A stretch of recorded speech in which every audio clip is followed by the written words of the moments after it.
जय जगन्नाथ। आसतु मोर राम भक्त, कृष्ण भक्त, शिव भक्त और जगन्नाथ प्रेमी भक्त मानक मोर विशेष निवेदन। यही सत्संग महिमा कथा श्रवण करने पूर्व सर्वप्रथम आम से नारायण को वंदनाटे गाइबा। श्री नारायण को वंदना हूँ ओम नारायण नमस्कृत्यं नरंश्चैव नरोत्तमं देवीं सरस्वती व्यासं स्ततो जयमुदीरये। मूकं करोति वाचालं पंगुं लङ्घयते गिरिं यत्कृपा तमहं वन्दे परमानन्दमाधवं। निगमकल्पतरुफलं सुखं मुखादमृत्यं द्रव्यं संयुक्तं पिबत भागवत रसमालय मुहुरः रसिका भुवि भावुका हरि बोलं हरि बोलं। कृष्णाय वासुदेवाय देवकीनंदनाय च गोपकुमाराय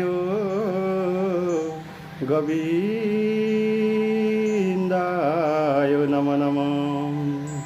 ओम गुरु ब्रह्मा गुरु विष्णु गुरुदेव महेश्वर गुरु साक्षात् परम ब्रह्म तस्मै श्री गुरुवे नमः। ओम नीलाचल निवासाय नित्याय परमात्मने बलभद्र सुभद्राभ्यां जगन्नाथाय ते नमो नमः। ओम पुण्यमिदं पुण्यात् पुण्यमुदच्यते पुण्यस्य पुण्यमादाय पुण्यमेवावशिष्यते। ओम शान्तिः शान्तिः शान्तिः। सर्वे भवन्तु सुखिनः सर्वे सन्तु निरामयाः सर्वे भद्राणि पश्यन्तु मा कश्चित् दुःखभाग् भवेत्। यह सत्संगर महिमा कथा आरंभ होगा पूर्व सर्वप्रथम श्री महादेव को चरण रे दंडवत प्रणाम। श्री गणेश जी को चरण रे दंडवत प्रणाम एवं माँ सरस्वती को चरण रे दंडवत प्रणाम। दुर्गा को चरण रे दंडवत प्रणाम। श्री राम जी को चरण रे दंडवत प्रणाम।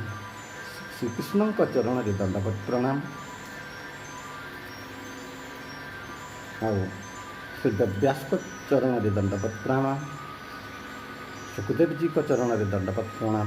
श्रीमद् भागवत गीता की चरण रे दंडवत प्रणाम एवं समस्त श्रवण करुथिबा गुरुजन पितामाता छोट बड़ कुनाकुनी समस्त चरण रे मोर दंडवत प्रणाम।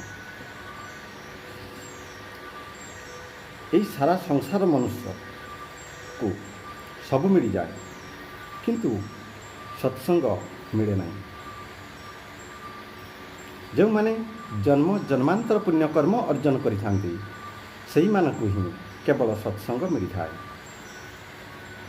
तेणु जदि आज आमको सत्संग मिल जाइछि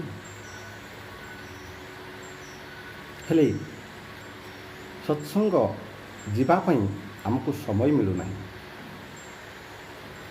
जदि आमको समय मिल जाए किंतु सत्संगर कथा मन रोना। जदि सत्संगर कथा मन रहीगला किंतु मनन ठीक भाव में हो पारना। जदि मनन भी ठीक हो गला किंतु ताको मु धारण ठीक भाव में कर पारना। जदि आम ज्ञान रे एहीपरि अटल हो जिबा तेबे आमर मोक्ष प्राप्ति रे भी मध्य अटल हो जिवो। तेणु सत्संग को ठीक भाव में श्रवण कर शरीर में धारण करने हूँ मनुष्यर श्रेष्ठ कर्तव्य। सत्संग आम क्या कहवा सर्वप्रथम आम सत्संग क्या कहवा आत्मा और परमात्मा चिंतन को सत्संग कह जाए। अन्य पक्षरे कहवाक गले सत् शब्दर अर्थ हूँ भगवान बा से परमात्मा एवं संग शब्दर अर्थ होची प्रेम। भगवान को प्रति प्रेम को सत्संग कह जाए। यही सत्संग बहुत पुण्य कले जाई सत्संग मिलता है। पुण्य पूर्व जन्मर जदि आम किसी पुण्य अर्जन करिथिबा तेबे आज आमको सत्संग मिल पारिछि बोली जानवा दरकार। तेणु गोस्वामी तुलसीदास यही सत्संगर महिमा को बताई तार महत्व को से बुझाई कहते बिनु सत्संग न हरि कथा तेहि बिनु मोह न भा मोह गए बिना राम पद हई न दृढ़ अनुरा। सत्संग बिना ही हरि कथा श्रवण करिबा पई मिलिब नाही। हरि कथा बिना ही मोह के विनाश हब नाही एवं जेते पर्यंत मोह नाश होई नाही भगवान को प्रति दृढ़ विश्वास आसिब नाही। तेणु यदि भगवान को प्रति विश्वास आसिबा पई हेले सर्वप्रथम मोह को नाश करिबा पई पड़िबो। यदि मोह को नाश करिबा पई चाहुचंती तेबे हरि कथा श्रवण करिबा पई पड़िबो। यदि हरि कथा तेबे कोठारे मिल पारिबो ना हरि कथा जदि श्रवण करिबा पई चाहुचंती तेबे सत्संग को जिबा पई पड़िबो। तेणु सत्संग निहाती जिबा जरूरी अटे। यही जदि आमको सत्पुरुषर सेवन जदि न मिलला नहीं किंतु तो स्व अध्याय करि परिबा। सत्शास्त्र जदि आम स्व अध्याय करिबा तेबे मध्य आम यही सत्संगर महत्व को आम जानी परिबा।